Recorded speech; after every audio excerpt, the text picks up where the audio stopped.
Hello again, XDA TV. Today we're going to be taking a look at the Huawei P8 Lite.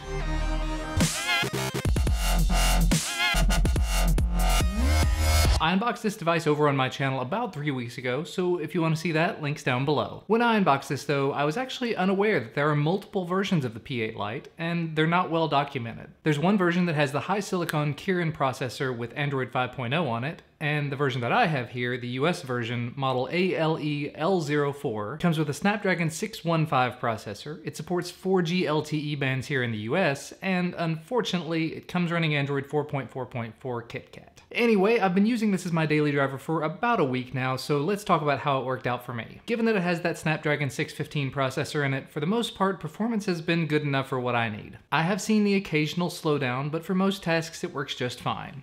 I did a quick benchmark with Antutu on it, ran it several times, and it came out on par with the LG G3, which is not a bad place to be at all. I haven't really done much gaming with this, but as you can see, for some commonly played games, I haven't really seen any issues. I normally do test my devices with games like Asphalt 8, Minecraft Pocket Edition, and Goat Simulator because they all do have decent 3D graphics, and they tend to put a little bit of stress on the device, and as you can see, it did hold up pretty well. Now, as I said, this device does come running KitKat, but it's not stock. It's got Huawei's customized skin, EMUI version 3.0 on top of it. The most obvious places you're going to notice this are a lack of an app drawer, which can be easily worked around by swapping out the default launcher for something like Google Now Launcher. There's the settings menu, which has quite a few extra custom settings inside of it. And the notification drawer. That's the one thing that I found the most interesting though, because I spend a lot of time dealing with notifications, and they actually took sort of the Pebble Time timeline approach, made it look a little bit more interesting. Moving on around to the camera, it's a bit of a mixed bag. The 13 megapixel rear-facing camera can take some pretty decent shots in good lighting,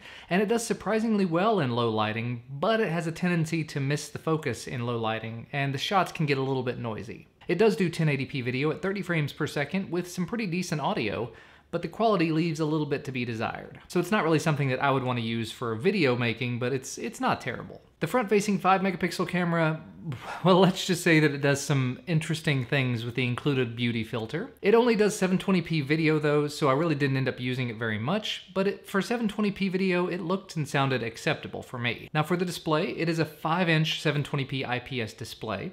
It doesn't get insanely bright or anything, but it is viewable outdoors, which is good. It doesn't have any sort of polarization built into the screen, so I can use it with my polarized sunglasses, which is great, and really it gets the job done. For audio, it has that same one bottom-facing speaker that a lot of phones have now. However, it does put out a surprising amount of sound, and the sound isn't half bad, so can't really complain that much there. Now, one of the real downsides to this is that this phone only comes with 16 gigs of built-in storage, and of that, only 10 gigs are actually usable. You install a couple of games and a couple of apps and make a few videos, take a few pictures, and you'll quickly run through most of that storage. Luckily, it does have a micro SD card slot built in, so that is an option. It does have dual SIM card slots, but one of the SIM card slots can be used as a micro SD slot. As far as the battery life, this only has a built-in 2200 milliamp hour non-removable battery, but surprisingly enough, I was able to survive a normal day with my normal usage and still have about 30% battery life left. On heavier days, I could see that it would probably be dead before the day was over, but for my type of usage, it wasn't really a problem. Now moving on to development. Development on this device is still pretty minimal. The non-US versions are apparently pretty easy to bootload or unlock. You just have to go through Huawei's unlock tool,